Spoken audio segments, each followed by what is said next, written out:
Scott, I began by thinking that is the perfect song for Jacob, that Jacob would sing that song, I gotta be me. But then as I listened to you sing it, then I thought, no, Esau could sing that too, or coleslaw, as the case may be. I gotta be me. And then I thought, well, Rebecca, and even Isaac, what a great song. From each of their mouths, it could say something very different. So I appreciate that. So we're continuing our journey looking at forgiveness. We're in what we're calling a season of forgiveness. And looking, quite frankly, at how well it is or is not modeled by our forebears of the faith. Last week, as you heard earlier, I boldly proclaimed that the prodigal son, forgiving father, and resentful brother story was the preeminent example of forgiveness in the Bible. No one challenged me, so it stands.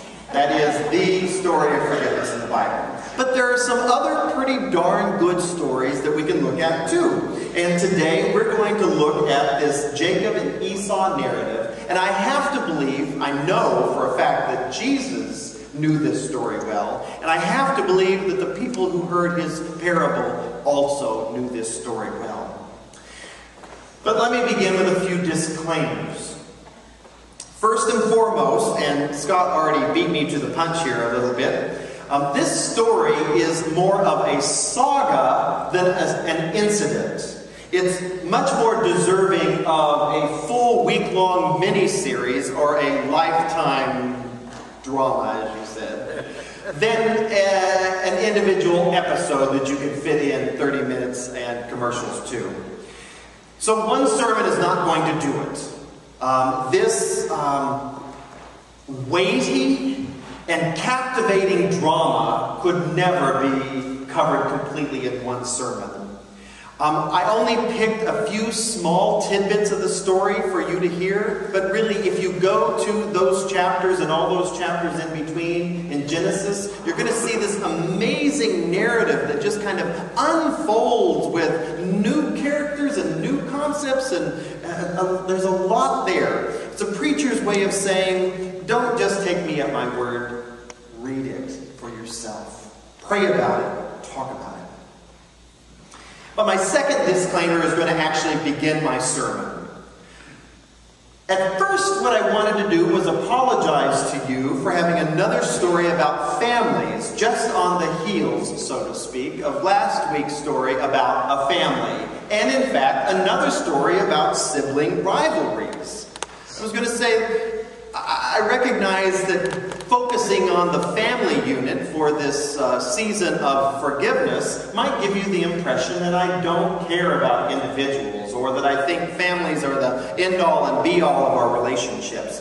But as I really got into this Isaac and Rebekah and Esau and Jacob story, I came to realize that it is both more than a story of sibling rivalry and family dysfunction, while at the same time it is very, very much a story about sibling rivalry and family dysfunction.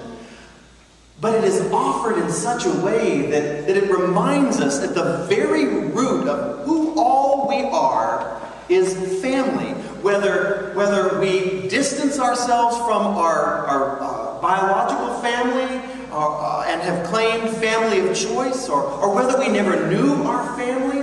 I oftentimes tell people that some of the people that we never met in our family hold the most weight for us. I spent years in counseling learning about my father, who died before I was born. He played such an enormous part of my life that I had to go through years of counseling to deal with my father. So what I want you to hear today is that even though we have yet another story about family and about sibling rivalry, I think there is much that all of us, wherever we are in regards to our families, can find rich and meaningful dialogue about forgiveness. Like most of our families, the dysfunction we see in one generation can be traced back in one way, shape, or form through multiple generations. And Esau and Jacob are just a fantastic example of that. Like our newsletter proclaims, Jacob and Esau are not the only ones to put the fun back in dysfunctional. You will remember that their father, Isaac, who was the beloved son, finally born to Abraham and Sarai, whilst another son, Ishmael, and his mother Hagar were left to die in the deserts. Hardly the model family we want to portray.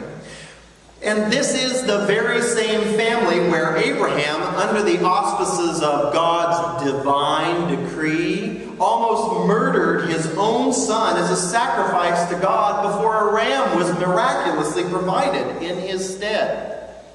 Again, don't do it this way. Plus, there's a preponderance of women in this narrative. Some with names, some without names. How many wives did Abraham have? I think it was 3. How many children? 8? I don't know. And many of these women are seen as barren, which is an old-fashioned way of thinking it was their fault alone that they didn't have children. We know different nowadays, but that was kind of code language back then. And then these families had children finally, after all this concern and rigmarole. And then there's this enormous weight, this spotlight placed on those children who were finally born after all this time of waiting. That goes even into the New Testament. So it's here that family systems theory would have a ball. Family systems theory, if you haven't heard about that, it's used in psychology and sociology and in my pastoral counseling courses. And what we talked about was, well, to put it simply, no one is an island unto herself. None of us are islands unto ourselves. We're always connected in this intricate web of relationships. And those who are closest to us, namely in our families, however we arrange those families, have the most effect on our part of the web. You all have been part of those experiments or those games in youth group where you take the ball of yarn and you hold on to one piece and you throw it, and then, you know these, Chrissy, you've done this. The next person grabs the yarn, holds on to it, throws it, and you keep throwing it, throw it. Then you ask people to close their eyes, and someone taps someone on the shoulder and they're supposed to pull. Everybody around the circle feels the pull, even though you're not directly connected to that piece of thread. That's what family systems is about. It reminds us that whether it's biological family or adoptive families, those closest to us, whether we like it or not, have something connected to us. What happens in one generation, whether it is openly proclaimed and known by everybody and in your family genealogy, or those things that are secrets that have been told by no one, those things nonetheless can change in some way what is yet to happen. This theory insists that unless these events and circumstances are dealt with in a healthy and honest way, they are destined to define us, and oftentimes define us in very negative and even twisted ways. Pastor and writer Russell Rathbun reminds us that one of these incidents in this family system of Isaac, Rebekah, Jacob, and Esau, one of these events overshadows everything for generations to come. And I've already referenced it. It is the binding of Isaac, where Abraham is told by God to take his son up to a hill to offer sacrifice, only to discover that he is supposed to offer his very own son. And in the last minute, artists have had an amazing way with this, where the knife is almost at the throat of Isaac. Suddenly a lamb or a ram is bleeding in the bush, caught there, and God says, no, this is that sacrifice you should offer. Rathbun says this Akedah is what it's called in Hebrew. This binding of Isaac casts a particularly long and somber shadow on every part of the narrative that comes after it. How could it not? In fact, in the storyline in Scripture, the very next thing that comes after the almost murder of Isaac is the death of his mother. And that Rathbun says, because her son had been slated for slaughter and had been all but slaughtered, Sarah gave up the ghost.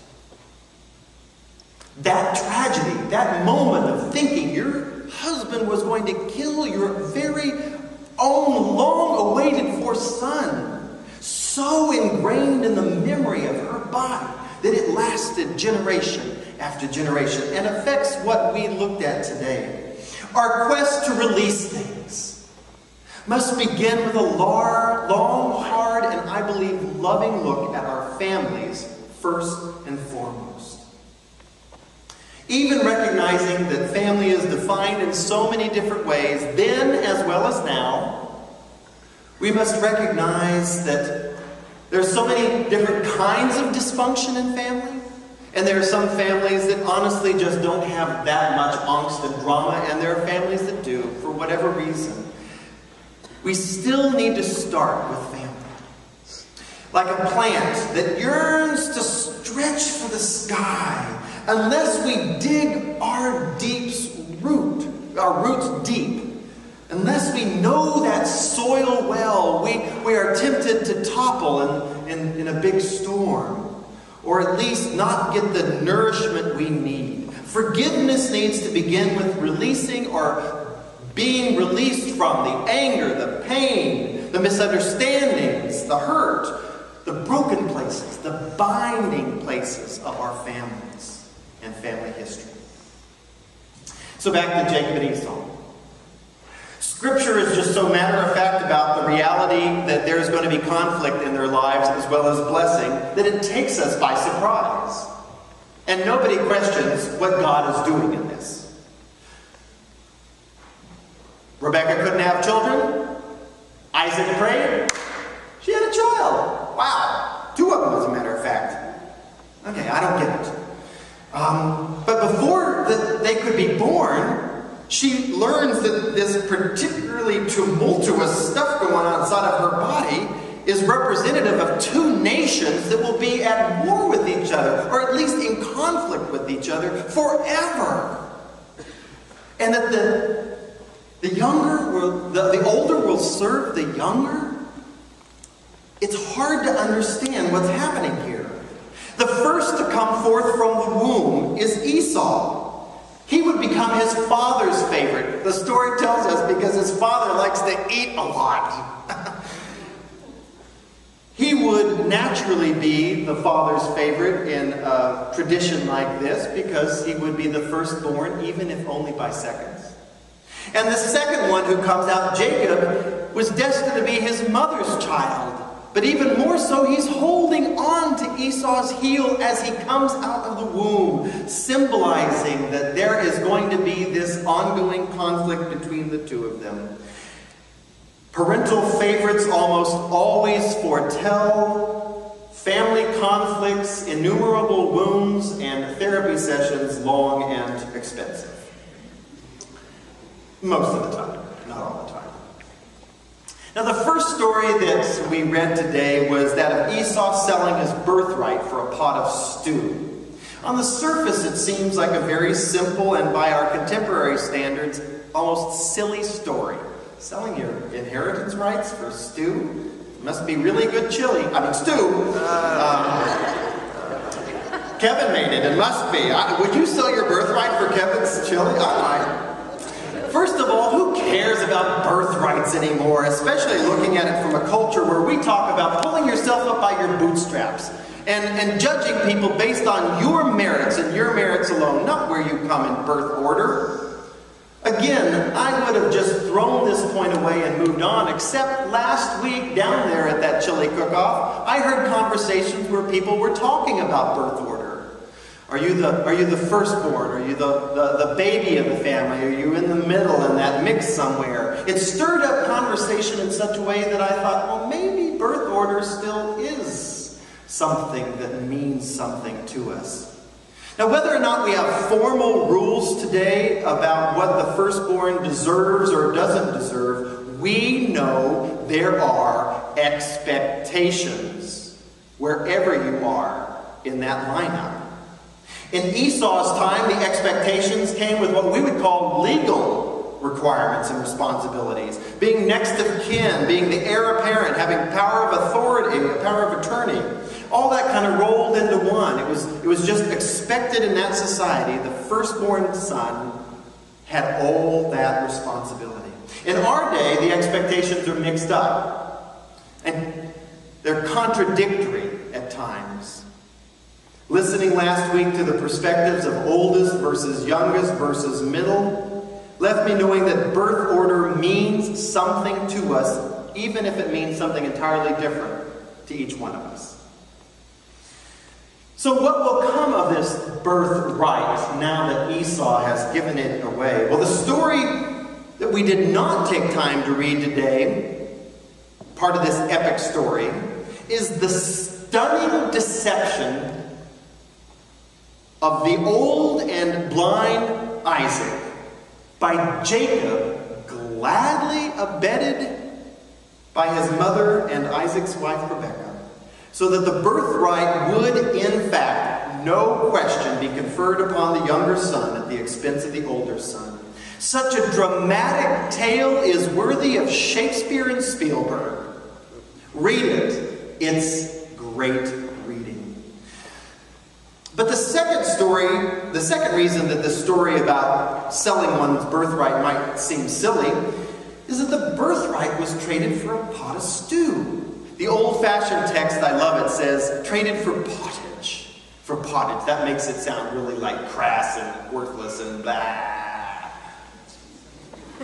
Now, I won't go into the intricate biblical conundrums that's going on here between Esau's name, the fact that his hair and the stew were both red, and that his lineage is traced to the nation of Edom. Edom was next to Israel and was always in conflict. We might think today as a good parallel the Israeli-Palestinian conflict, which I think any one of us would say is a long time, deep conflict.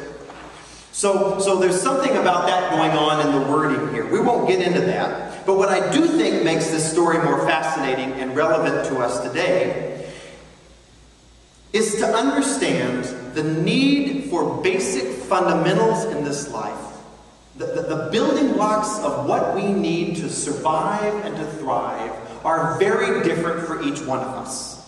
You know Maslow's hierarchy of needs, where we begin by needing food and clothing and shelter, and it works its way up to things like respect and admiration and worthwhile work, and I think the top is love. Well, what I've come to discover, and the reason why I'm not just going to pshaw this away, is that one person's fundamental necessity oftentimes is seen as another person's extravagance, and vice versa. Let's make this real. I could use all kinds of examples, but let's get really personal here. My partner Craig and I have a great relationship.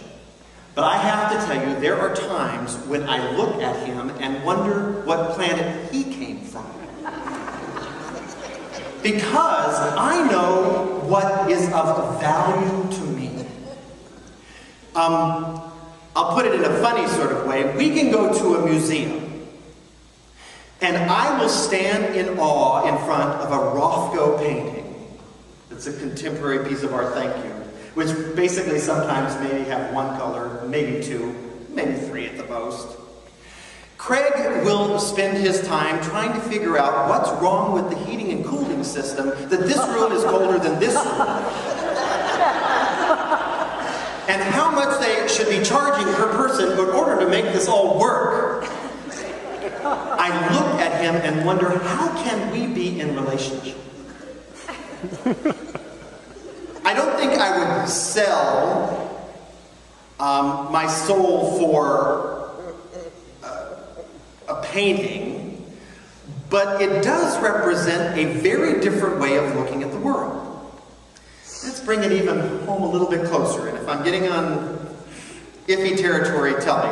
this last week the officers met. I'm not going to tell you anything specifically about that officers meeting, but I want to tell you the magical experience I had in the middle of it. We had a little bit of tension. Something needed to be worked out amongst the officers of this church.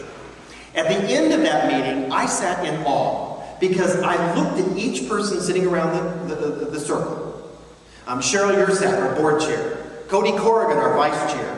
Larry Krell, our secretary. Randy Buckingham, our treasurer. Myself as pastor. And I was in utter awe at how we looked at life so differently from each other. Vastly differently. And yet we found that amazing place of resolution. Not perfect, not, we didn't go skipping out there, chewing bubble gum and blowing kisses to each other, but we left with this deeper sense of respect. And I think it was because we understood that even though we looked at life so vastly different from each other, we each were part of the equation. Jacob and Esau, if we don't discount this story too quickly, we can look at them more as a yin and a yang. I think God purposefully put at the center of the birth of this amazing nation two guys who were very different from one another because we need them both. So, let me conclude with 4 things about forgiveness specifically that I get out of this Jacob and Esau text. 4 key learnings that I think will help all of us in our journey to forgive others and to receive the forgiveness hopefully they offer us. The first thing is, even though most of what is named as God's actions in this story are never given a motive, I said that earlier in my sermon, we have no idea why God does all this. Nonetheless, the individuals involved clearly by their actions and their words understood God was in charge and God had an ultimate good end in mind. We could spend our entire existence bemoaning the fact that God has dealt us a bad hand. Oh, shucky darns, my life is so horrible and terrible. We could spend our entire lives wasting away worrying about why God did or did not do this to us, when we could rather trust this God of the ages that created this amazing creation, who created it for good. It was said again and again and again in our original narrative of the creation story. People who have a core belief that life is good, even if hard to understand, and that God is ultimately working good in our lives for all, have an easier time forgiving others and receiving that forgiveness. I know this sounds like mindless pablum, just giving it up to God and expecting it, but there's something to the starting point of trusting God that makes forgiveness work. The second thing, clearly in this story, the presumed way of life, i.e. the way humans think it ought to go, is in no way nor manner the way God works. The world says, she's old, she's barren, she will never have a child. Bing, she's pregnant. The world says the older brother deserves to get everything in the end. Bing, the younger son has the birthright. The world says the strongest one always wins the prize. And bing, no, it's the quiet, at-home, crafty one who comes out on top. Isaiah 55 says it so well. God's thoughts are not our thoughts. God's ways are not our ways. Thanks be to God, this is true. I would not want a God who did it my way alone. Maybe last week at the chili supper I would have liked for God to do it my way, but thank God, God does not do it the way we human beings think. Forgiveness comes more easily to those who aren't wooed into thinking that just because the world / society / our family / everybody says it so, makes it so. Not. Thanks be to God. 3. Likewise, the end of this story, which was read today, we kind of jumped ahead, I hope you noticed that, reminds us that even in the worst of circumstances, when you have betrayed your brother or your sister or your mother or your father or your best friend again and again and again in big and small ways, there can still be forgiveness. The resolution that we longed for last week that we didn't get between the older brother and the prodigal son, we got this week. We got the resolution. We got the forgiveness. Esau was blessed by God. Even though he doesn't come out looking like the hero of the story, we have to remind ourselves the story was written by the Israelites. So they're going to definitely talk about Jacob. But nonetheless, Esau comes out looking pretty good. Professor Esther Mean celebrates, like Jacob, Esau becomes the ancestor of a multitude of people. That works. Like Jacob, Esau is blessed with abundance to meet his family's need. They didn't go hungry. That's good. In their reunion, Jacob actually recognizes the face of God in his brother Esau because of the forgiveness that Esau gave him. The face of God. That's pretty darn good stuff. And finally, the brothers' reconciliation continues even to the burial of their beloved, though problematic father Isaac. Ultimately, this story of sibling rivalry ends with reconciliation and blessing. We must remember that there is no hurt too great, no grievance too deep, no offense too terrible that forgiveness cannot be offered and received. Period. And finally, we should find amazing assurance, abundant grace, and enormous hope in the fact that this swindler, this charlatan, this self-serving Jacob, who in no way, no shape or form deserves God's favor, in fact has God's greatest blessings.